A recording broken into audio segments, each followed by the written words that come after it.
સિલિન્ડરના બાટલા ફ્રીમાં આપવામાં આવશે, પરંતુ ભારતીય જનતા પાર્ટી દ્વારા ગુજરાત સહિત કોઈ પણ રાજ્યમાં ગેસના બાટલા ફ્રીમાં આપવાનું ચાલુ કરવામાં આવ્યું નથી। આપ દ્વારા જિલ્લા કલેક્ટરને આવેદનપત્ર આપીને ગેસ સિલિન્ડરના ભાવને પરત ખેંચવાની માંગણી કરી હતી। ચારે તરફ મોંઘવારી અને આવકના સ્ત્રોતો ઘટ્યા હોવાને કારણે મધ્યમ અને ગરીબ વર્ગની મુશ્કેલીમાં વધારો થઈ રહ્યો છે। છેલ્લા ઘણા સમયથી દેશની આંતરરાષ્ટ્રીય અને રાષ્ટ્રીય નીતિને કારણે વેપાર ધંધાની હાલત ખૂબ ખરાબ થઈ છે।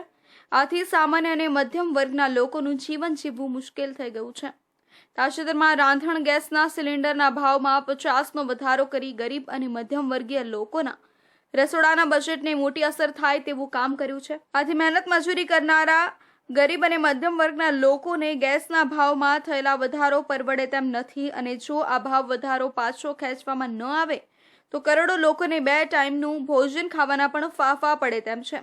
આથી રાંધણ ગેસના ભાવમાં કરવામાં આવેલો 50નો વધારો તાત્કાલિક અસરથી પરત ખેંચવામાં આવે અને ભાજપે આપેલા ચૂંટણી વચનો પ્રમાણે ગુજરાતના લોકોને પણ સબસિડીવાળા સસ્તા ગેસના બાટલા મળે અને વર્ષે દિવાળી હોળી જેવા તહેવારોના સમયમાં ગેસના બાટલા ફ્રીમાં મળે તેવી વ્યવસ્થા કરવી જોઈએ। આજે સુરત શહેર આમ આદમી પાર્ટી સંગઠન દ્વારા અમે કલેક્ટરશ્રીને આવેદન આપવા માટે આવ્યા છીએ કે જે કેન્દ્ર સરકાર દ્વારા જે રાંધણ ગેસના ભાવમાં જે 50 રૂપિયાનો જે વધારો કરવામાં આવ્યો છે તાત્કાલિક ધોરણે પાછો ખેંચવામાં આવે। આર્થિક પરિસ્થિતિ ખૂબ ખરાબ છે, મોંઘવારીની સામે લોકો લડી રહ્યા છે અને આપણને પણ ખબર છે કે આર્થિક પરિસ્થિતિ નબળી હોવાના કારણે એની સામે ના લડી શકવાના કારણે ઘણી બધી આત્મહત્યાના કિસ્સાઓ આપણે જોયા છે। તો આની સામે સરકારે સહકાર આપવાના બદલે સહયોગ આપવાના બદલે આવી રીતના ભાવ વધારો કરીને લોકોની મજાક બનાવી રહ્યા છે। જે સમયે ભાજપની સરકાર નહોતી ત્યારે આ જ ભાજપના નેતાઓ વચનો આપતા હતા, વાયદાઓ આપતા હતા કે અમારી સરકાર બનશે તો અમે ભાવ ઘટાડો કરીશું। આજે ડબલ કરતાં પણ વધારે ગેસના બાટલાનો ભાવ થઈ ગયો છે તો આ ભાજપના નેતાઓ કેમ ચૂપ છે, કેમ મહિલા મોરચો ચૂપ છે? આજે અમે માંગ કરીએ છીએ કે તમે બોલી ન શકો તો કાંઈ નહીં, પરંતુ અત્યારે સરકાર તમારી છે તો ભાવનો ઘટાડો તો કરો, લોકોને થોડીક તો મદદે આવો। જ્યારે ચૂંટણી આવે છે ત્યારે ચૂંટણી ઢંઢેરામાં તમે 500 રૂપિયાના સિલિન્ડર આપવાની વાત કરો છો, મફતમાં તહેવારે મફતમાં આપવાની વાત કરો છો, પરંતુ જેવી ચૂંટણી જાય એટલે તરત જ તમે તમારો રંગ અને તમે તમારી લાયકાત બતાવી દેતા હોય છે, અસલિયત બતાવી દેતા હોય છે। તો અમારી માંગણી એવી છે કે તાત્કાલિક ધોરણે આજે ભાવ વધારો થયો છે એ પાછો ખેંચવામાં આવે।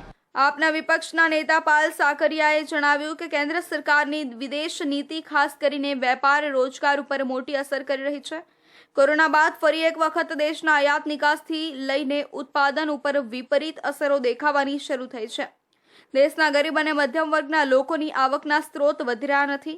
કેન્દ્ર સરકાર દ્વારા આ દિશામાં કોઈ નક્કર પગલાં પણ લેવામાં આવ્યા નથી, પરંતુ મોંઘવારીને પણ નિયંત્રણમાં રાખવા માટે કેન્દ્ર સરકાર નિષ્ફળ થઈ રહી છે। ગેસ સિલિન્ડરના ભાવમાં થતા ધરખમ વધારાને કારણે મધ્યમ અને ગરીબ વર્ગ આર્થિક સંકળામણમાં મુકાઈ જાય છે। ચૂંટણી સમયે અન્ય રાજ્યોમાં ગેસ સિલિન્ડર બાબતે જે મોટી જાહેરાતો કરવામાં આવી હતી તે માત્ર કાગળ ઉપર જ રહી ગઈ છે। અમારી કેન્દ્ર સરકારની માંગણી છે કે તાત્કાલિક ગેસ